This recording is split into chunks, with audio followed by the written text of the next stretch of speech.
नमस्कार दोस्तों, जैसा कि आप लोग पिछले 2 चैप्टर पढ़ चुके हैं, तो हम लेकर आए हैं बीएलएड फर्स्ट ईयर का तीसरा चैप्टर, जिसका नाम है शिक्षा की राष्ट्रीय प्रणाली, नेशनल सिस्टम ऑफ एजुकेशन। तो चलिए शुरू करते हैं बिना किसी टाइम वेस्ट किए हुए।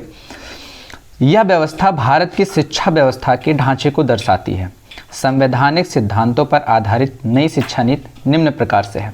पहला है सामान्य शिक्षात्मक ढांचा, कॉमन स्ट्रक्चर ऑफ एजुकेशन। सामान्य शिक्षात्मक ढांचा राष्ट्रीय शिक्षा नीति के अंतर्गत पूरे देश में एक समान शिक्षा लागू करने की सिफारिश की है। यह समान शिक्षा का ढांचा 10+2+3 की परिकल्पना करता है। वर्तमान समय में यह शिक्षा का 10+2+3 ढांचा लगभग देश के सभी हिस्सों में प्रचलित है। इस 10+2+3 से अर्थ है, पहला 10 का अर्थ है 5 वर्ष की प्राइमरी शिक्षा, 3 वर्ष की उच्च प्राइमरी शिक्षा और 2 वर्ष की उच्च विद्यालय शिक्षा। 2 से तात्पर्य है 2 वर्ष की उच्चतर सेकेंडरी सीनियर सेकेंडरी शिक्षा। +3 का अर्थ है महाविद्यालय कोर्स की 3 वर्ष की अवधि। यह शिक्षा स्नातक यानी कला विज्ञान वाणिज्य की डिग्री के लिए है। कहने का मतलब ये है कि 10+2+3 ढांचा जो लागू किया गया है, जिसमें 10 तक मतलब हुआ आपकी हाई स्कूल तक की एजुकेशन, और +2 से मतलब होता है आपकी इंटर फर्स्ट ईयर और सेकेंड ईयर 12th की एजुकेशन, और +3 का अर्थ होता है जो आप ग्रेजुएशन करते हैं वो। फिर दूसरा है राष्ट्र का पाठ्यक्रम, single curriculum for the whole nation. शिक्षा की नई राष्ट्रीय नीति के अंतर्गत जिस शिक्षा के ढांचे को राष्ट्रीय पाठ्यक्रम पर आधारित किया गया वह 10+2 है। इस पाठ्यक्रम के तहत कोर पाठ्यक्रम आता है। इस पाठ्यक्रम में भारतीय स्वतंत्रता संग्राम के इतिहास के विषय में बताया गया है। इसमें भारतीय स्वतंत्रता संग्राम का कैसा इतिहास था उसके बारे में बताया गया था। इसके अतिरिक्त धर्मनिरपेक्षता, भारतीय संस्कृति, परिवार नियोजन, लोकतंत्र, वैज्ञानिक दृष्टिकोण आदि विषयों की व्यवस्था पर बल दिया गया है। इस पाठ्यक्रम की एक विशेषता यह भी है कि इसमें राष्ट्रीय महत्व के विषयों की चर्चा के साथ साथ अंतर्राष्ट्रीय भावना को विकसित करने पर जोर दिया गया है। जो राष्ट्र का पाठ्यक्रम है उसको जो निर्धारित किया गया उसमें धर्मनिरपेक्षता, भारतीय संस्कृति, लोकतंत्र, इन सब चीज़ों का ध्यान रखा गया और ना ही राष्ट्रीय महत्व बल्कि अंतर्राष्ट्रीय भावना को भी विकसित करने की कोशिश की गई है। ये इसकी समरी थी। तीसरा है राष्ट्रीय प्रणाली की धारा। इस नीति के अनुसार शिक्षा की राष्ट्रीय प्रणाली का सिद्धांत देश के समस्त विद्यार्थियों पर बिना किसी भेदभाव के जाति, धर्म, संप्रदाय, भाषा, लिंग समान रूप से लागू होता है। यानी कि जो राष्ट्रीय प्रणाली की धारा है जिसके तहत एजुकेशन दिया जा रहा है वो सभी लोगों को, विद्यार्थियों पर बिना किसी भेदभाव के, वो किसी भी जात का हो, धर्म का, संप्रदाय का हो, सबको समान रूप से मिलना चाहिए। फिर चौथा है खोज एवं विकास पर बल, emphasis on research and development. इस नई शिक्षा नीति में अनुसंधान और शिक्षा के विकास पर व्यापक प्रकाश डाला गया है।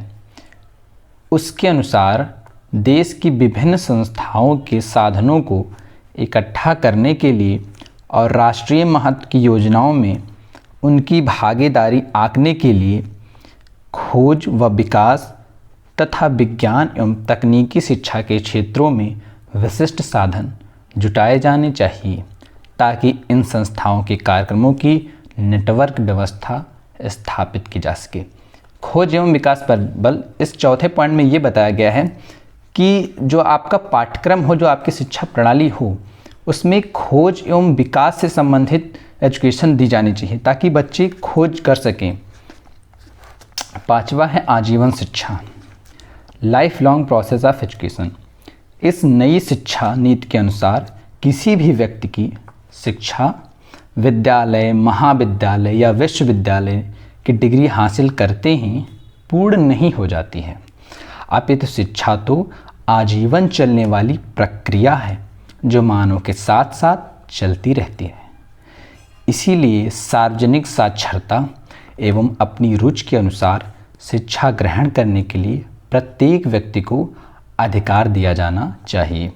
जो बच्चे विद्यालय या महाविद्यालयों में किन्हीं कारणों से दाखिला नहीं ले सकते, उनकी शिक्षा के लिए दूरगामी शिक्षा, मुक्त विश्वविद्यालय तथा पत्राचार कोर्स के रूप में व्यवस्था की गई है। इस नई शिक्षा प्रणाली में आजीवन शिक्षा के बारे में बात की गई है। इसमें कहने का मतलब ये है कि कोई भी व्यक्ति अगर शिक्षा ग्रहण करता है तो वो केवल स्कूल या डिग्री कॉलेज या यूनिवर्सिटी पर ख़त्म नहीं हो जाता है, उसके बाद भी वो एजुकेशन ले सकता है। और किसी कारण से जो बच्चे डिग्री कॉलेज में एडमिशन नहीं ले पा रहे हैं या कहीं दूर रह रहे हैं जहाँ पर डिग्री कॉलेजेस नहीं हैं, उनके लिए डिस्टेंस लर्निंग की भी व्यवस्था की गई है। ओपन यूनिवर्सिटीज़ खुली गई हैं, ऐसी यूनिवर्सिटीज़ जहाँ आप दूर से भी पढ़ाई कर सकते हैं बिना डेली क्लास अटेंड किए हुए।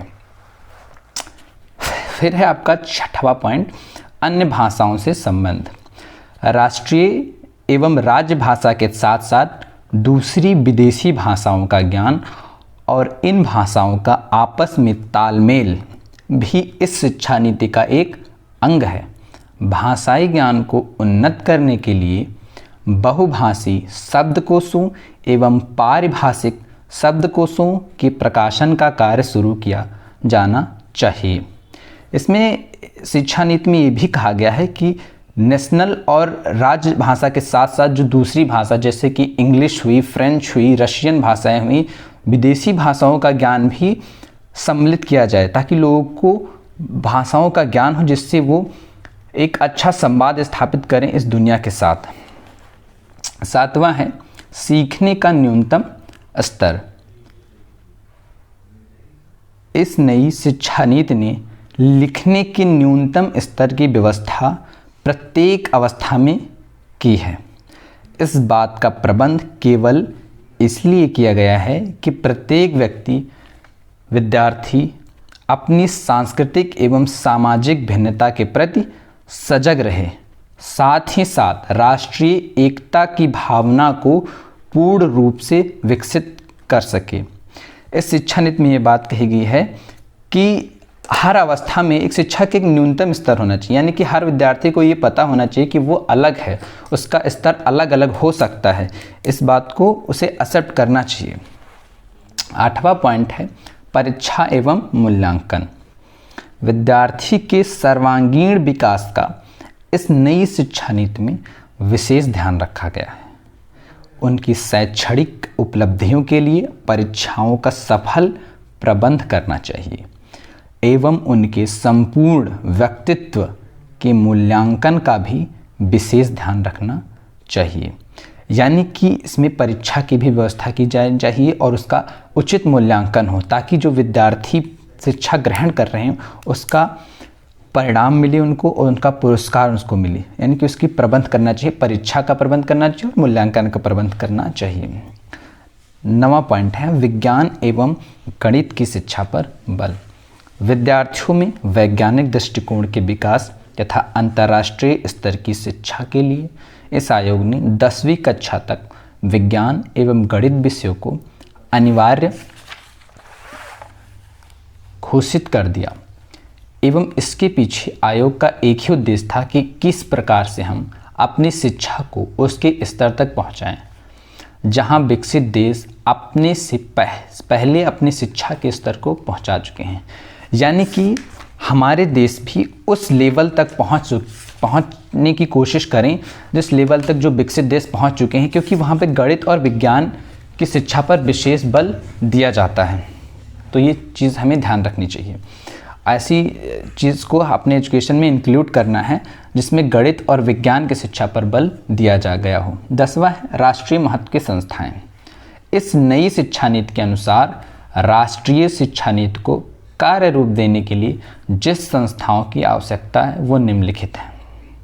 विश्वविद्यालय अनुदान आयोग, यूनिवर्सिटी ग्रांट कमीशन, जिसको शॉर्ट फॉर्म में यूजीसी कहते हैं, भारतीय कृषि अनुसंधान परिषद, all India council of agriculture research, अखिल भारतीय तकनीकी शिक्षा परिषद, all India council of technical education, भारतीय चिकित्सा परिषद, इंडियन मेडिकल काउंसिल। इन संस्थाओं में संयुक्त योजना कार्य प्रारंभ किए जाएं ताकि ये कार्यात्मक रूप से एक दूसरे से तालमेल स्थापित कर सकें और स्नातकोत्तर शिक्षा यानी पोस्ट ग्रेजुएशन एवं अनुसंधान संबंधी कार्यक्रम को सुनिश्चित कर सकें। यानी कि ऐसी संस्थाओं का निर्माण किया जाना चाहिए जिससे कि बच्चे अपने रिसर्च और ग्रेजुएशन के बाद वाली एजुकेशन आसानी से सुनिश्चित कर सकें, जिसमें मेन है भारतीय कृषि अनुसंधान परिषद, चिकित्सा परिषद, तकनीकी परिषद, यानी हर फील्ड में ऐसी यूनिवर्सिटीज़ यानी ऐसे संस्थान की स्थापना की जानी चाहिए। तो अभी जो हमने 10 इंपॉर्टेंट टॉपिक्स पढ़े एक बार देख लेते हैं। सामान्य शिक्षात्मक ढांचा एक पाठ्यक्रम होना चाहिए, राष्ट्रीय प्रणाली की धारा होना चाहिए, खोज एवं विकास पर बल दिया जाना चाहिए, आजीवन शिक्षा चलनी चाहिए, अन्य भाषाओं से संबंध होना चाहिए, सीखने का एक न्यूनतम स्तर होना चाहिए, परीक्षा एवं मूल्यांकन होना चाहिए, विज्ञान एवं गणित की शिक्षा पर बल दिया जाना चाहिए एवं राष्ट्रीय महत्व की संस्थाओं का निर्माण किया जाना चाहिए। तो अभी तक हम राष्ट्रीय शिक्षा नीति से संबंधित 10 महत्वपूर्ण पाठ पढ़ चुके हैं। तो अब आइए उसको थोड़ा विस्तार से पढ़ते हैं जो इसके प्रमुख बिंदु थे। समानता के लिए शिक्षा, एजुकेशन फॉर इक्वलिटी। नई शिक्षा नीति में एक अति सुंदर व्यवस्था की गई जिसके अनुसार प्रत्येक भारतीय, चाहे वो किसी धर्म, जाति, संप्रदाय, भाषा या क्षेत्र से संबंध रखता हो, को शिक्षा ग्रहण करने का समान अवसर दिया जाएगा। इस व्यवस्था को सुदृढ़ बनाने के लिए शिक्षा के क्षेत्र में जितनी भी समस्याएं हैं और भविष्य में जो आ सकती हैं उनको दूर किया जाएगा और प्रत्येक भारतीय नागरिक को समान शिक्षा ग्रहण करने का अधिकार होगा। जिन व्यवस्थाओं में समानता के लिए राष्ट्र नीति बल देती है वो अग्रलिखित हैं। यानी कि समानता के लिए शिक्षा में ये बात कही गई है कि सभी भारतीयों को शिक्षा समान रूप से दी जाएगी। वो किसी भी धर्म, जात, संप्रदाय, भाषा, रंग, रूप आदि के आधार पर भेदभाव नहीं किया जाएगा। पहला है नारी शिक्षा, वुमेन एजुकेशन। 20वीं सदी के प्रारंभ तक भारत में नारी शिक्षा पर लगभग प्रत्येक व्यक्ति व संप्रदाय का दृष्टिकोण बहुत ही संकुचित था। ब्रह्म समाज ने जो प्रयास किया था वह भी पूर्ण रूप से सफलता प्राप्त नहीं कर सका, क्योंकि उस समय का पढ़ा लिखा समाज भी नारी की शिक्षा के प्रति उदासीन था।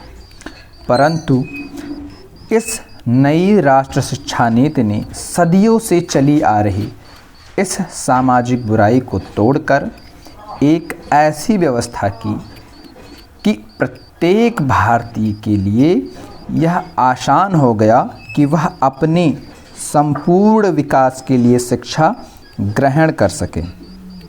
महिलाओं में शिक्षा के प्रति जागरूकता के लिए आयोग ने ज़्यादा से ज़्यादा महिलाओं को शिक्षा के प्रति प्रोत्साहित किया तथा उनमें साक्षरता का प्रचार करने के लिए उन्हें प्राथमिक शिक्षा के लिए प्रोत्साहित किया। इसके अतिरिक्त इस शिक्षा नीति ने उन महिलाओं को जो उच्च शिक्षा प्राप्त करती हैं अधिक से अधिक अधिकार देने की सिफारिश की गई है। नारी शिक्षा में आयोग ने इस बात पर बल दिया कि ज़्यादा से ज़्यादा महिलाओं को शिक्षा मिलनी चाहिए, क्योंकि हमारा जो पहले का समाज था वो बहुत ही संकुचित था, ज़्यादा पढ़ा लिखा नहीं था, नारी के प्रति उदासीन था। तो इस पुरानी परंपरा को ख़त्म करने के लिए इस आयोग ने ज़्यादा से ज़्यादा महिलाओं तक प्राथमिक शिक्षा उपलब्ध कराई जाए और साथ साथ उच्च शिक्षा भी उनको प्रदान की जाए। यही आपको इसमें लिखना है अगर आता है तो। दूसरा है अनुसूचित जातियों की शिक्षा। अनुसूचित जाति के बच्चों को शिक्षा देने के लिए नई शिक्षा प्रणाली में निम्नलिखित उपाय किए गए हैं। पहला, भिन्न व्यवसायों में लगे परिवारों के बच्चों के लिए प्री मैट्रिक छात्रवृत्ति की व्यवस्था करना तथा उनके लिए उपयोगी कार्यक्रम शुरू करना। दूसरा, अनुसूचित जाति से संबंधित व्यक्तियों को अध्यापन कार्य में शामिल करना। अनुसूचित जाति से संबंधित व्यक्तियों को अध्यापन कार्य में शामिल करना। तीसरा है, जो परिवार 14 वर्ष तक के बच्चों को भी यदि विद्यालय में भेजते हैं उन्हें प्रोत्साहन दिया जाए। चौथा, क्रमिक कार्यक्रम के अंतर्गत मुख्यालयों में स्थित होटलों में अनुसूचित वर्ग के विद्यार्थियों के लिए सुविधाओं की व्यवस्था करना। पांचवा है, अनुसूचित जातियों के बच्चों के नामांकन, पढ़ाई जारी रखने तथा पूर्ण शिक्षा प्राप्ति के लिए आवश्यक वस्तुओं की सफल व्यवस्था करना। छठा है, जो बच्चे विद्यालय छोड़ चुके हैं यानी ड्रॉप आउट्स हैं, उनके लिए निरौपचारिक शिक्षा का विशेष प्रबंध करना। छठा पॉइंट हो गया। और सातवां पॉइंट है, शिक्षा प्रक्रिया में अनुसूचित जातियों के प्रभाव में वृद्धि करने के लिए नए साधनों का निरंतर अनुसंधान किया जाना। अनुसूचित जातियों की शिक्षा की सुविधाएं प्रदान करने के लिए RLEGP तथा NREP जैसे साधनों का पूर्ण सहयोग प्राप्त करना, जिन्हें हिंदी में राष्ट्रीय ग्राम रोजगार कार्यक्रम तथा ग्रामीण भूमिहीन रोजगार गारंटी कार्यक्रम कहते हैं। विद्यालय भवन, बालवाड़ी तथा प्रौढ़ शिक्षा केंद्रों के चुनाव में इन जातियों की आवश्यकताओं का विशेष ध्यान रखना। यानी कि इसमें अनुसूचित जातियों की शिक्षा के बारे में बात की गई है। जो अनुसूचित जात से हैं, दलित वर्ग से हैं, उनकी शिक्षा का प्रबंध कैसे किया जाए। जैसे कहा गया है, जो 14 वर्ष तक के कम बच्चे को अपने विद्यालय में भेजते, ये बड़ी बात होती क्योंकि इस वर्ग में लोग भेजते नहीं अपने बच्चों को। उनको प्रोत्साहन दिया जाए, उनके लिए ड्रॉप आउट्स के लिए प्रबंध किया जाए और बाकी सारी तरीके से उनको छात्रवृत्ति दी जाए। RLEGP तथा NREP जैसे साधनों का सहयोग प्राप्त कीजिए। ये कुछ मेन पॉइंट्स आप इसमें ध्यान रखिएगा, हाईलाइट कीजिएगा। तीसरा है अनुसूचित जनजातियों की शिक्षा, the education of scheduled tribes. अभी आपने शेड्यूल्ड कास्ट के बारे में पढ़ा, अभी आप शेड्यूल्ड ट्राइब्स में पढ़ेंगे जो जंगलों आदि में रहती हैं जातियाँ। जनजात क्षेत्रों में विद्यालय खोलने को प्राथमिकता देना, यानी कि जनजातीय क्षेत्र जैसे जंगली इलाके, नक्सली इलाके, वहाँ पर विद्यालय खोला जाए। दूसरा, अनुसूचित जातियों की तर्ज पर अनुसूचित जनजातियों के व्यक्तियों को अध्यापन कार्य के लिए चुनना, यानी अनुसूचित जातियों को पढ़ाने के लिए उन्हीं के बीच से जो उठकर गया हो उसको चुना जाए, ताकि लैंग्वेज कम्युनिकेशन में समस्याएं ना आएं। बच्चों की प्रारंभिक शिक्षा के लिए विशेष निर्देशन सामग्री के विकास करने का प्रावधान रखा जाए। तत्पश्चात चौथा बिंदु ये है कि अनुसूचित जनजाति के बच्चों को दूसरे बच्चों के साथ राष्ट्रीय मुख्य धारा से जोड़ने के लिए विशेष सुविधाएं जैसे आवासीय पाठशालाएं, उपचार कोर्स आदि दी जानी चाहिए। पांचवा, जनजातीय लोगों की उन्नत सांस्कृतिक पहचान के उद्देश्य से शिक्षा के सभी स्तरों पर पाठ्यक्रम का निर्माण करने की सिफारिश। चौथा, अब विकलांगों के लिए शिक्षा। ये अनुसूचित जनजातियों में आपने ये जाना, जो आपको हाईलाइट करना है, आपको क्या ध्यान में रखना है, ये जब आप लिखेंगे कि अनुसूचित जनजाति जो क्षेत्र हैं वहाँ पर विद्यालय की स्थापना और उसमें जो अध्यापक हों उन्हीं अनुसूचित जनजाति का ही हो और उनको भी राष्ट्र के अन्य बालकों के साथ मुख्य धारा से जोड़ने के लिए सुविधाएं प्रदान की जानी चाहिए और उनकी सांस्कृतिक विरासत को नष्ट भी ना किया जाए चाहिए। इसका ध्यान रखना है आपको लिखते टाइम।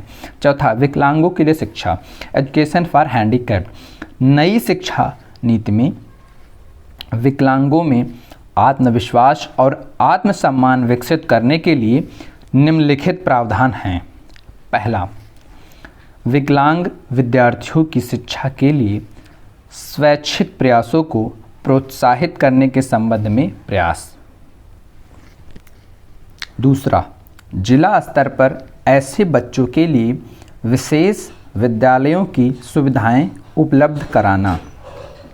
विद्यालयों में निःशुल्क छात्रावास की सुविधा मुहैया कराना। विशेष विकलांगता के लिए विशेष रूप से प्रशिक्षित अध्यापकों को नियुक्त करना। विकलांग बच्चों की पढ़ाई की व्यवस्था दूसरे बच्चों के साथ करना। विकलांगों के लिए व्यावसायिक प्रशिक्षण देने का उचित प्रबंध करना। विकलांग बच्चों की पढ़ाई के लिए अध्यापकों के लिए विशेष ट्रेनिंग कैंप लगाना। यानी विकलांग जो वर्ग हैं उन लोगों की भी शिक्षा की व्यवस्था के लिए बात इसमें की गई है। उनको निःशुल्क छात्रावास मिलना चाहिए और उनके जो टीचर्स हैं उनको स्पेशल ट्रेनिंग दी जानी चाहिए कि आपको कैसे विकलांगों के साथ व्यवहार रखना है, और उनके लिए विशेष सुविधाएं होनी चाहिए। उनको भी टेक्निकल एजुकेशन दी जानी चाहिए और उनको भी दूसरे बच्चों के साथ एजुकेशन देनी जानी चाहिए ताकि उनका कंपटीशन लेवल हाई हो। 5वां है अल्पसंख्यकों के लिए शिक्षा, एजुकेशन फॉर माइनॉरिटीज़। कुछ अल्पसंख्यक शिक्षा के क्षेत्र में या तो पिछड़े हुए हैं या वंचित हैं। ऐसे लोगों की शिक्षा के लिए नई शिक्षा नीति में अग्रलिखित प्रावधान है। ऐसे वर्ग के लिए भी नई शिक्षा नीति में प्रावधान दिया गया है जो कि अल्पसंख्यक है हमारे देश में। पहला है ऐसे लोगों की शिक्षा की ओर समानता व सामाजिक न्याय के हितों की रक्षा का प्रावधान। ऐसे विद्यालयों की स्थापना जहां इनकी भाषा एवं संस्कृति को सुरक्षित रखा जाए। राष्ट्र के प्रति जागरूकता तथा राष्ट्रीय एकता के लिए सामान्य कोर पाठ्यक्रम को इनके शिक्षा का अनिवार्य अंग बनाना, यानी इनके सामाजिक एवं धार्मिक हितों की रक्षा की जाए, सांस्कृतिक हितों की रक्षा की जाए तथा ऐसे विद्यालय बनाए जाए जहां इनकी संस्कृति और सभ्यता को सुरक्षित रखा जाए, उसको बिना हस्तक्षेप किए इनको भी मुख्य धारा के साथ जोड़ा जाए और इनके अंदर भी राष्ट्रीय एकता की भावना का विकास किया जाए। छठा है शिक्षण दृष्टि से पिछड़े हुए अन्य वर्ग और क्षेत्र की शिक्षा, education for other educational backward section and areas. शिक्षा के क्षेत्र में पिछड़े समाज की सभी वर्गों की शिक्षा के लिए नई शिक्षा नीति के अनुसार निम्नलिखित उपाय किए जाएंगे। पहला है पिछड़े समाज के सभी वर्गों विशेष रूप से ग्रामीण क्षेत्रों में पर्याप्त प्रेरणादायक कार्यक्रमों का आयोजन किया जाएगा। मरुस्थलीय एवं पहाड़ी जिलों के दूरदराज तथा अगम्य क्षेत्रों में विद्यालयों की स्थापना के लिए सामग्री मुहैया करवाई जाएगी। द्वीपों में भी संस्थाएं खोलने के लिए सरकार पूर्ण रूप से सहायता करेगी। समाज के पिछड़े व्यक्ति चाहे वो किसी भी वर्ग से संबंध रखते हों, उन्हें वजीफा, पाठ सामग्री तथा अन्य प्रकार की सभी सुविधाएं उपलब्ध करवाई जाएंगी। यानी कि जो अन्य वर्ग बचते हैं, यानी कि ऐसे इलाके जो देश की ऐसी ज़मीनों पर हैं जैसे मरुस्थल, पहाड़ आदि इलाकों में, जंगली इलाकों में जहाँ पर देश का कनेक्शन जो है उतना अच्छा नहीं है, वहाँ पर विद्यालयों की स्थापना की जाए, वहाँ पर भी शिक्षा का प्रचार प्रसार करवाया जाए। ये पॉइंट आपको अपने दिमाग में रखना है इसको लिखते हुए। 7वां है प्रौढ़ शिक्षा, एडल्ट एजुकेशन।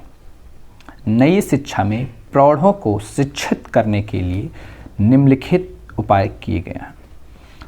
पहला, दूरस्थ शिक्षा यानी डिस्टेंस एजुकेशन के कार्यक्रमों का आयोजन। दूसरा, ग्रामीण क्षेत्रों में व्यवधान रहित ऑब्स्टेकललेस एजुकेशन शिक्षा के केंद्र स्थापित करना। तीसरा, प्रौढ़ शिक्षा द्वारा प्रत्येक प्रौढ़ को अपने देश की सांस्कृतिक धरोहर के महत्व को समझाना। आवश्यक एवं रुचिपूर्ण व्यावसायिक प्रशिक्षण के कार्यक्रमों का आयोजन। विद्यार्थियों के बड़े समूहों तथा संगठनों का निर्माण करना। रेडियो, दूरदर्शन, वाचनालयों एवं पुस्तकालयों के माध्यम से प्रौढ़ों की शिक्षा का प्रबंध करना। कर्मचारियों तथा मजदूरों की शिक्षा का प्रबंध उनके मालिकों के द्वारा कराने के लिए प्रोत्साहन। स्नातक शिक्षण संस्थाओं की व्यवस्था करना। आत्म शिक्षण के सहायक साधनों की व्यवस्था करना। प्रौढ़ों की शिक्षा में रुचि पैदा करने के लिए विभिन्न सांस्कृतिक कार्यक्रमों तथा उपहारों का प्रबंध करना। इसमें एडल्ट्स की भी एजुकेशन की बात की गई है जो किसी कारण से इसी एज में एजुकेशन नहीं ग्रहण कर पाए हैं, उनको भी शिक्षा मुहैया कराने की बात की गई है। उनके लिए भी रेडियो, दूरदर्शन, वाचनालयों, पुस्तकालयों के माध्यम से अनेक प्रकार के कार्यक्रम स्थापित किए, जैसे चैनल्स पे, टीवी पे पढ़ाई की जानी चाहिए, यूट्यूब आदि पे चैनल्स खोले जाने चाहिए ताकि उनको पढ़ाया जा सके, यानी कहीं से भी एजुकेशन वो ग्रहण कर सके बिना विद्यालय जाए, ऐसी व्यवस्था कराई जानी चाहिए। 8वां है शिक्षा का व्यवसायीकरण, वोकेशनलाइजेशन ऑफ एजुकेशन। देश में शिक्षा तथा शिक्षार्थी की हालत अत्यधिक शोचनीय है। ज़्यादातर विद्यार्थी 10वीं पास करके नौकरी के लिए इधर उधर भटकते रहते हैं। यही हाल कुछ स्नातक व स्नातकोत्तर यानी पोस्ट ग्रेजुएट विद्यार्थियों का है। यह बेरोजगारी की समस्या विद्यार्थियों को गलत रास्ते पर ले जाती है। जो विद्यार्थी कभी देश की उन्नति में अपने योगदान की कल्पना करता था, वह देश की अखंडता तथा प्रभुसत्ता के लिए एक समस्या बन जाता है। इन सब बातों को ध्यान में रखते हुए नई शिक्षा नीति में माध्यमिक शिक्षा को व्यावसायिक रूप देने का हर संभव प्रयास किया गया है। यह प्रयास निसंदेह देश की उन्नति में बड़ा कारगर सिद्ध होगा। यानी कि शिक्षा का व्यवसायीकरण करने की बात की गई है और इसमें यह बात बताई गई है कि हमारे देश में जैसे हाई स्कूल पास करके लोग नौकरी के लिए भटकते रहते हैं, यहाँ तक कि स्नातक और स्नातकोत्तर वाले भी स्टूडेंट्स नौकरी के लिए भटकते रहते हैं। तो उनके लिए हर संभव प्रयास किया जाए, उनको स्किल बनाया जाए ताकि उनको रोजगार के लिए भटकना ना पड़े।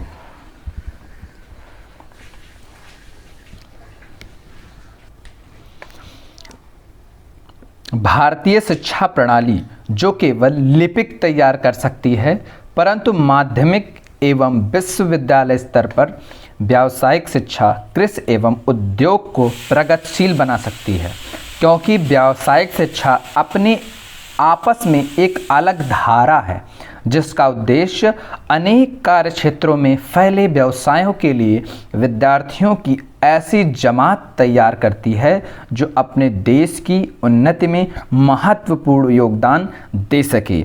यानी कि अभी तक की जो भारतीय शिक्षा प्रणाली थी वो केवल लिपिक तैयार कर सकती थी, यानी कि बाबू बना सकती थी, लेकिन व्यावसायिक शिक्षा से लोगों में खोज प्रवृत्ति का विकास होगा ताकि भारत में भी खोजें हो सकें और स्किल्ड लोग निकलें भारत के विद्यालयों से। +2 स्तर पर नई शिक्षा नीति ने व्यावसायिक शिक्षा के लिए विशेष प्रबंध की व्यवस्था की है तथा साथ साथ व्यावसायिक शिक्षा में लचीलापन लाने के लिए 8वीं कक्षा के बाद ही व्यावसायीकरण की योजना बनाई गई है।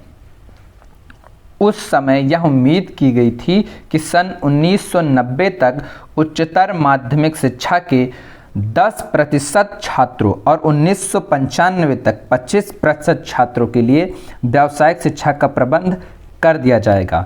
व्यावसायिक शिक्षा के प्रावधान के लिए निम्नलिखित संगठनात्मक ढांचों की व्यवस्था है, यानी कि +2 स्तर पर यानी कि इंटरमीडिएट स्तर पर यह व्यवस्था की गई थी कि 1990 तक 10% छात्र और 1995 तक 25% छात्रों के लिए वोकेशनल एजुकेशन का प्रबंध कर दिया जाएगा। तो देखते हैं इसमें क्या क्या बात की गई है, कैसे हम वोकेशनल एजुकेशन ला सकते हैं, किस किस स्तर पर क्या क्या प्रबंध किया गया। मानवीय संस्थान विकास मंत्रालय द्वारा संयुक्त व्यावसायिक शिक्षा परिषद की स्थापना की जाएगी। यह परिषद व्यावसायिक शिक्षा नीति का निर्माण करेगी और राष्ट्रीय स्तर पर व्यावसायिक शिक्षा में संबंध स्थापित होगा।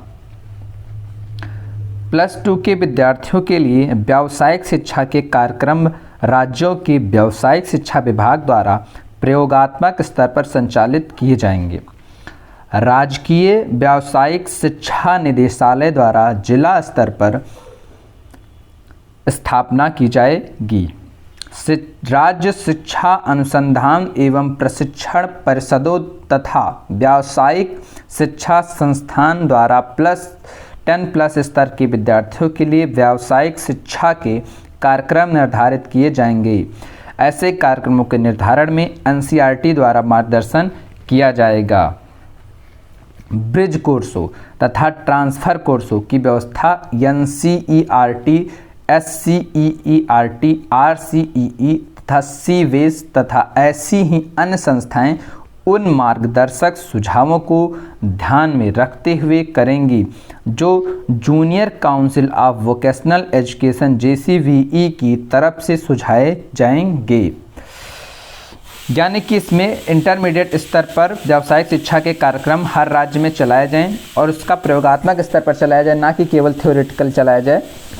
ये व्यवस्था की गई, हर ज़िले में इसकी व्यवस्था की जाए, स्थापना की जाए ऐसे संस्थानों की, और NCERT, SCERT, RCE, सीवेज द्वारा JCV की तरफ से जो सुझाव दिए जाएं उसका अनुपालन किया जाए। 10+2 के विद्यार्थियों को इंजीनियरिंग और टेक्नोलॉजी से संबंधित व्यावसायिक कोर्सों की शिक्षा प्रदान करने के लिए नई शिक्षा नीति के तहत 100 से ज़्यादा व्यावसायिक संस्थाओं की स्थापना की जाएगी। यानी 100 से ज़्यादा ऐसे कॉलेजेस की स्थापना की जाए जहां से लोगों को टेक्नोलॉजी का ज्ञान हो। नीति के अनुसार उन विशिष्ट प्रशिक्षण कार्यक्रमों को आरंभ किया जाएगा जो स्वरोजगार की कुशलता विद्यार्थियों में विकसित कर सकें। NCERT रीजनल शिक्षा महाविद्यालयों, राज्य शिक्षा अनुसंधान एवं प्रशिक्षण परिषदों तथा टेक्निकल टीचर्स ट्रेनिंग इंस्टीट्यूट्स को भी अधिक सशक्त बनाना होगा। NCERT तथा SCERT तथा TTI को और भी सशक्त बनाना होगा, इसको और भी मजबूत बनाना होगा, इसका और भी अच्छे से विस्तार करना होगा, तब जाके हम वोकेशनल एजुकेशन को महत्व दे पाएंगे।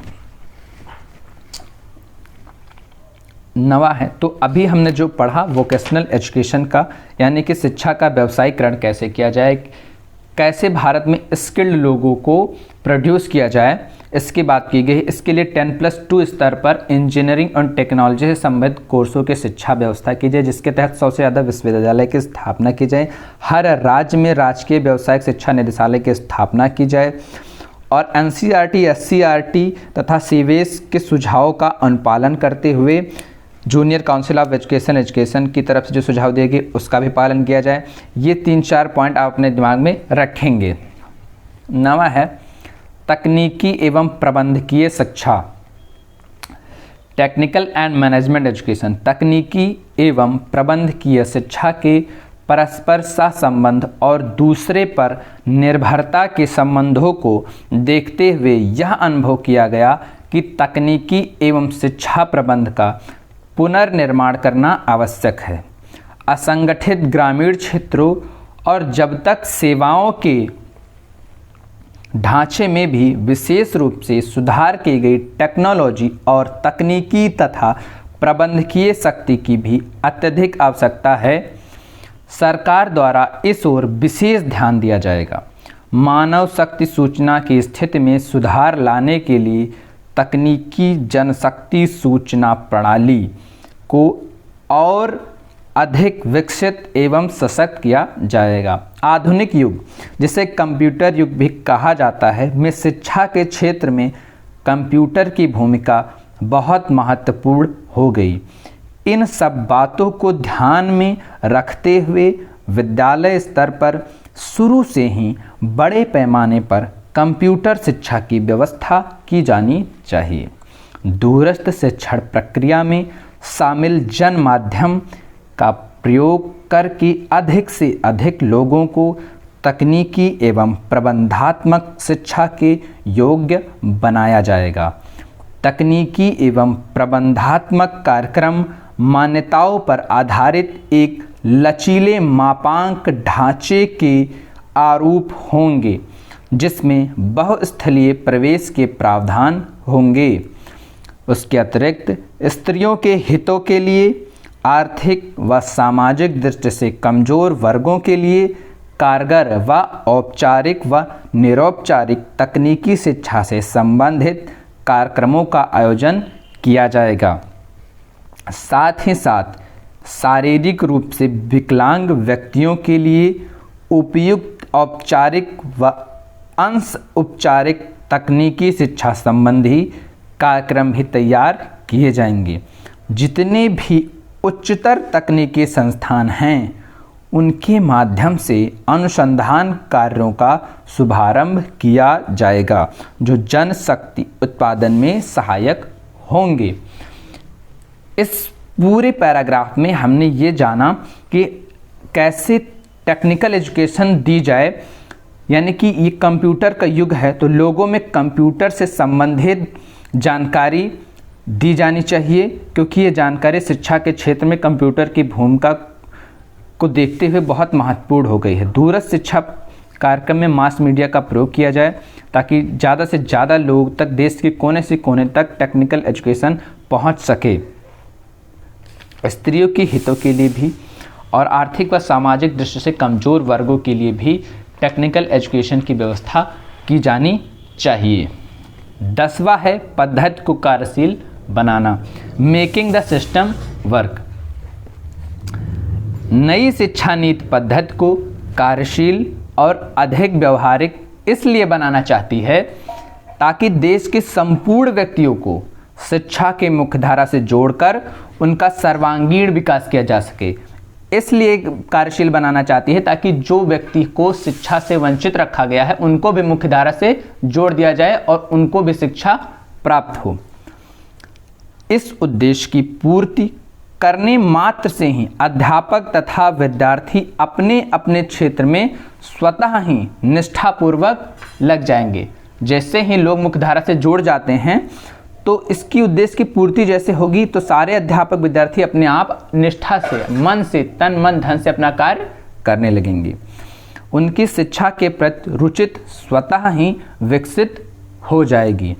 शिक्षा नीति पद्धति को व्यवहारिक बनाने के लिए निम्नलिखित सुझाव दिए गए हैं। कैसे हम इसको व्यवहारिक बना सकते हैं? पहला, आचरण के स्वीकार्य मापदंडों पर जोर। अच्छे, कुशल, ईमानदार अध्यापकों को विशेष आर्थिक पैकेज, संस्थाओं के मूल्यांकन करने की प्रणाली का निर्माण उन्हीं मानक मापदंडों पर आधारित होगा जिन्हें राष्ट्रीय या राज्य स्तर पर स्वीकार किया जाएगा। शिक्षा संस्थाओं को अधिक अच्छी तथा आधुनिक सुविधाएं प्राप्त करना, यानी कि जो टीचर्स हों उनके आचरण को भी ध्यान में रखा जाना चाहिए। वो अच्छे हों, ईमानदार हों, उनको प्रोत्साहन मिलना चाहिए, जो स्किल्ड हों, ठीक है। और अच्छे भवनों का भी निर्माण होना चाहिए, शिक्षण संस्थाएं भी अच्छी होनी चाहिए। 11वां पॉइंट है कार्य अनुभव, वर्क एक्सपीरियंस। कोठारी आयोग 1964 से 66 के अनुसार कार्य अनुभव शिक्षा तथा कार्य में संबंध स्थापित करने का एक साधन है। Work experience is a mean medium to establish relation between education and work. इन दोनों के संबंध चाहे विद्यालय, घर, कार्यशाला, खेत या कारखाने में हों, परिणाम हमेशा लाभदायी होंगे। जैसे पहला है, व्यक्तियों को रोजगार प्राप्ति में सुविधा होगी, शिक्षा एवं उत्पादन में उच्च स्तर के संबंध स्थापित होंगे, विद्यार्थियों में कार्य के प्रति सम्मान व प्यार बढ़ेगा, वे स्वतः ही परिश्रम करने लगेंगे। यह बौद्धिक तथा हस्तकार्य में अंतर समाप्त करने में सहायक होगा। यानी कि कार्य अनुभव की महत्व को स्वीकार किया गया है। इस आयोग में भी बताया गया है कि अगर आप में कार्य अनुभव होगा तो आप बेहतर कार्य करेंगे। 12वां है शिक्षा एवं पर्यावरण। पर्यावरण जिसे मानव ने अपने हाथों से विनाश के कगार पर पहुंचा दिया है, उसके प्रति मानव को शिक्षा सचेत करने में कारगर है। पर्यावरण को कैसे सुरक्षित रखा जाए, यह मानक तथा पृथ्वी के अस्तित्व के लिए कैसे उपयोगी है, इन सब विषयों पर प्रकाश डालने वाली बातों तथा सुझावों को शिक्षा में शामिल करना अनिवार्य है।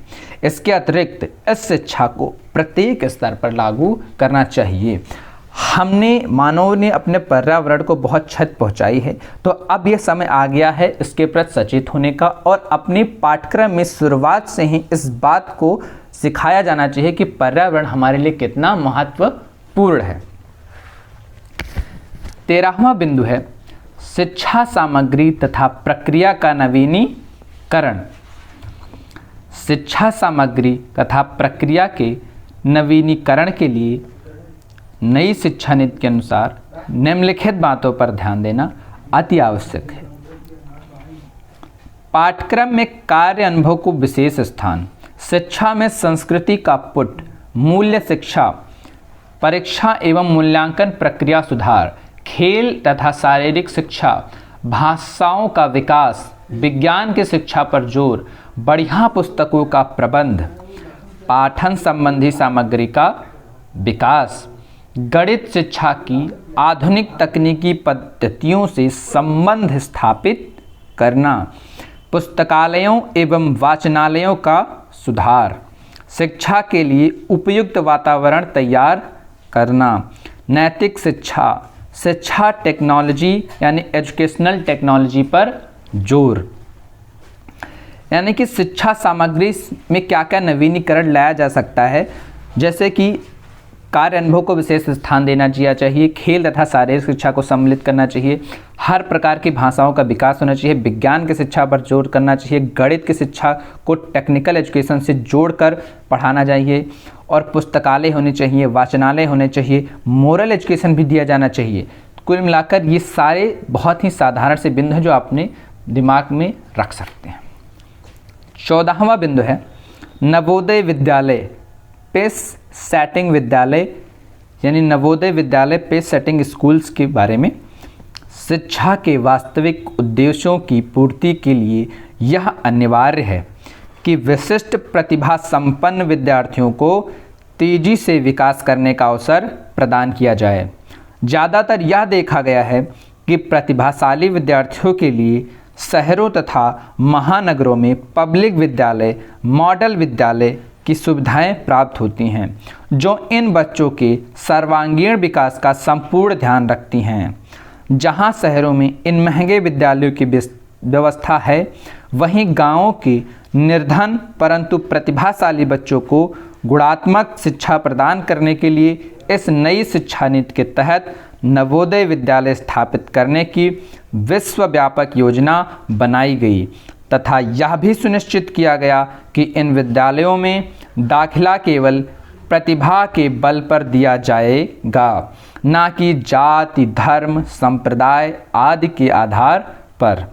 इसके अतिरिक्त इन विद्यालयों में निःशुल्क आवास तथा भोजन की भी व्यवस्था की गई। अधिक सामाजिक समानता, न्याय की वास्तविक पूर्ति के लिए नवोदय विद्यालय में अनुसूचित जातियों एवं अनुसूचित जनजातियों के विद्यार्थियों के लिए आरक्षण की व्यवस्था की गई है।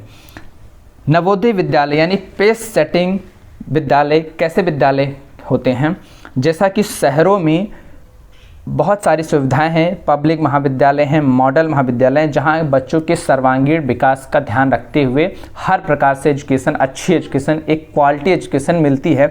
वहीं गांव के जो टैलेंटेड स्टूडेंट्स हैं उनको इस प्रकार की शिक्षा नहीं मिल पाती है, वो वंचित रह जाते थे। इसलिए सरकार ने इस बात को ध्यान में रखते हुए वहाँ पर विशेष प्रकार के विद्यालय, नवोदय विद्यालय की स्थापना कराई और उसमें दाखिला लेने का आधार केवल और केवल टैलेंट को रखा। साथ ही जो पिछड़े वर्ग हैं, थोड़े अनुसूचित जाति और जनजातियों के लिए आरक्षण की भी व्यवस्था नवोदय विद्यालयों में की गई। 15वां बिंदु है अध्यापक शिक्षा, टीचर एजुकेशन। अध्यापक शिक्षा, टीचर एजुकेशन। नई शिक्षा नीति इस बात को स्वीकारती है कि देश के निर्माण तथा उन्नति में अध्यापकों का विशेष योगदान है। राष्ट्र का भविष्य अध्यापकों पर निर्भर करता है। इन सब बातों को ध्यान में रखते हुए अध्यापक शिक्षा की राष्ट्रीय नीति के कार्यान्वयन कार्यक्रम में निम्नलिखित बातों पर जोर डाला गया है या प्रकाश डाला गया है। पहला है अध्यापकों की चयन पद्धति में आवश्यक सुधार करके योग्य अध्यापकों की भर्ती करना। स्वतंत्र रूप से कार्य करने के लिए अध्यापकों के लिए उचित वातावरण का प्रबंध किया जाएगा ताकि वे बिना किसी व्यवधान के उच्च स्तर के नागरिक तैयार कर सकें। माध्यमिक विद्यालयों के अध्यापकों की शिक्षा के लिए पहले से कार्यरत अध्यापक शिक्षा महाविद्यालय बिना बाहरी हस्तक्षेप के काम करते रहेंगे। अध्यापकों की शिक्षा के लिए बनाए गए कुछ महाविद्यालयों को संयुक्त संस्थाओं के रूप में विकसित किया जाएगा, जहां उच्च माध्यमिक के बाद 5 वर्षीय एकीकृत कोर्सों की व्यवस्था पहले से चल रहे बीएड तथा एमएड कोर्सों के अतिरिक्त होगी। अध्यापकों की कार्य स्थितियों एवं आवासीय स्थितियों में आवश्यक सुधार किया जाएगा। राष्ट्रीय शिक्षा नीति के कार्यान्वयन में अध्यापकों का सक्रिय सहयोग लिया जाएगा। अध्यापकों से संबंधित हर प्रकार की समस्याओं तथा शिकायतों को प्रभावी ढंग से हल किया जाएगा। शिक्षा के प्रबंध में अध्यापकों को सम्मिलित किया जाएगा। जिला शिक्षा एवं प्रशिक्षण संस्थानों यानी डाइट की स्थापना केवल इस उद्देश्य से की जाएगी कि यहाँ प्राथमिक अध्यापकों के प्रशिक्षण का कार्य सुचारू रूप से चलता रहे। इन संस्थाओं को आधुनिक तकनीकी के उपकरणों जैसे कंप्यूटर, वीसीआर एवं दूरदर्शन आदि से जोड़ा जाएगा। ये संस्थान प्राथमिक शिक्षा के अध्यापकों के लिए पूर्व सेवाकालिक प्री सर्विस तथा सेवाकालीन प्रशिक्षण के लिए व्यवस्था करेंगी। ये संस्थाएं उन कार्यक्रमों के लिए भी उपयोगी कोर्सों का संचालन करेंगी जो निरौपचारिक शिक्षा तथा प्रौढ़ शिक्षा के कार्यक्रमों में काम कर रहे हैं। अध्यापकों के सम्मान तथा उनके व्यावसायिक महत्व के संरक्षण और उनके व्यावसायिक दुराचरण के उपचार के लिए अध्यापक संगठनों का सक्रिय उपयोग किया जाएगा। अध्यापकों के लिए आचार संहिता का निर्माण कर उसे लागू करने का प्रावधान किया जाएगा। यानी अध्यापक की शिक्षा का प्रबंध कैसे हुआ इसके बारे में इस बिंदु में बताया गया है कि बीएड तथा एमएड कोर्सों के अतिरिक्त 5 वर्ष के इंटीग्रेटेड कोर्स चलाए जाएंगे। उनकी कार्यस्थिति और आवासीय स्थितियों में सुधार किया जाएगा और अध्यापकों का सक्रिय सहयोग लिया जाएगा राष्ट्रीय शिक्षा नीति के कार्यान्वयन में, और शिक्षा के प्रबंध में अध्यापकों को सम्मिलित किया जाएगा और कंप्यूटर, वीसीआर, दूरदर्शन आदि से इनकी शिक्षा को भी जोड़ा जाएगा। 16वां बिंदु है शिक्षा का प्रबंध, द मैनेजमेंट ऑफ एजुकेशन। नई शिक्षा नीति ने शिक्षा का प्रबंध निम्नलिखित स्तरों पर किया। पहला, राष्ट्रीय स्तर। केंद्रीय शिक्षा सलाहकार बोर्ड का मुख्य काम शैक्षिक विकास पर पुनः विचार करना होगा। साथ ही साथ यदि यह बोर्ड प्रणाली में सुधार लाने हेतु कोई कमी पाता है तो उसमें परिवर्तन करने का पूर्ण अधिकार बोर्ड के पास सुरक्षित रहेगा। केंद्र तथा राज्यों में शैक्षिक विभाग से जुड़े व्यक्तियों को महत्वपूर्ण भूमिका निभाने के लिए अधिक सक्रिय बनाया जाएगा। राज्य स्तर पर नई शिक्षा नीति ने राज्य सरकारों को भी विशेष अधिकार दिए हैं कि सीबीएसई की तर्ज पर काम करते हुए अपने राज्यों में शिक्षा सलाहकार बोर्ड की स्थापना कर सकते हैं। जिला स्तर पर नई शिक्षा नीति ने उच्चतर माध्यमिक स्तर पर शिक्षा के प्रबंध के लिए जिला स्तर पर शिक्षा बोर्ड स्थापित करने का प्रावधान किया। स्थानीय स्तर पर शिक्षा में सुधार के लिए नई शिक्षा नीति के अनुसार जो भी स्थानीय समुदाय हैं उनकी उपयुक्त संस्थाओं के माध्यम से सलाह तथा सहयोग के लिए आमंत्रित किया जाएगा। स्वयंसेवी संस्थाएं, गैर सरकारी और स्वयंसेवी संस्थाएं शिक्षा के विकास और प्रबंध में योगदान देने में समर्थ हैं, उनको विश्वास में लेकर सहयोग के लिए आमंत्रित किया जाएगा। नई शिक्षा नीति में इस बात पर भी जोर दिया जाएगा कि इन स्वयंसेवी संस्थाओं के सहयोग के लिए उन्हें आर्थिक प्रोत्साहन भी दिया जाना चाहिए। यानी कि शिक्षा का प्रबंध कैसे हो, पहले एक राष्ट्रीय स्तर पर केंद्रीय शिक्षा सलाहकार बोर्ड की स्थापना होगी जो शैक्षिक विकास पर विचार करेगा। साथ ही साथ राज्य स्तर पर भी एक बोर्ड होगा जो कि केंद्र सरकार को सलाह दे सकता है और खुद भी अपने निर्णय ले सकता है। और जिला स्तर पर भी एक बोर्ड की स्थापना की जाएगी और एक स्थानीय स्तर पर जो बोर्ड होंगे उनको सहयोग के लिए आमंत्रण दिया जाएगा। साथ ही साथ जो स्वयंसेवी संस्थाएं हैं जो योग्य हैं उनको भी विश्वास पात्र मानकर उनको भी आमंत्रित किया जाएगा कि वो अपने भी सलाह दे सकते हैं। साथ ही साथ उनको आर्थिक प्रोत्साहन भी इसके बदले मिलेगा। 17वां है राष्ट्रीय शिक्षा नीति 1986 का मूल्यांकन। अब हम इस राष्ट्रीय शिक्षा नीति का मूल्यांकन करते हैं, क्या क्या इसमें अच्छी बातें थीं, क्या क्या इसमें खराब बातें थीं। नई शिक्षा नीति 1986 निम्नलिखित उद्देश्यों की प्राप्ति में सहायक सिद्ध हो सकती है। पहला, नई शिक्षा नीति उच्चतर मूल्यों की प्रतिबद्धता के साथ विशेष व्यक्ति और संपूर्ण व्यक्ति के लक्ष्य की पूर्ति में सहायक होगी। यानी कि जो उच्चतर मूल्य होने चाहिए शिक्षा की, कैसे एक संपूर्ण व्यक्ति का निर्माण किया जाए, उसकी पूर्ति में ये सहायक होगी अगर इसका क्रियान्वयन अच्छे ढंग से कर लिया जाएगा। नई शिक्षा नीति विद्यार्थियों के दिमाग की संकीर्णता को दूर कर उसे विस्तृत करती है। यह शिक्षा के अवसरों में समानता पैदा करने में सहायक होगी। चौथा, यह शिक्षा नीति भारतीय संविधान की प्रस्तावना में दिए गए आधारभूत और अनिवार्य मूल्यों पर आधारित होने के कारण प्रत्येक व्यक्ति की शिक्षा के लिए कटिबद्ध है।